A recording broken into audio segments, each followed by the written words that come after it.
how to open Instagram links with your phone's default browser. Hey everyone, welcome back to the channel. If you're new here, don't forget to hit the subscribe button and turn on the notification bell to not miss any updates.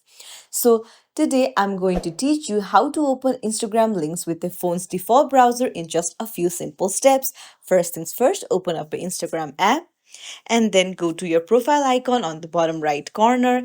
Then tap on the three lines on the top right corner. Then scroll down until you find App and Website Permissions.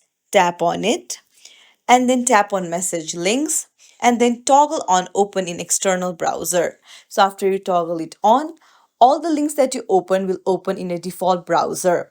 So if your default browser is Google Chrome, then it will open in Google Chrome. However, if you're using iPhone and your default browser is Safari, then the link will open in Safari.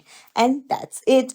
If you found this tutorial helpful, don't forget to like and subscribe to our channel for more helpful tips and tricks. Thank you for watching. See you in the next video, everyone.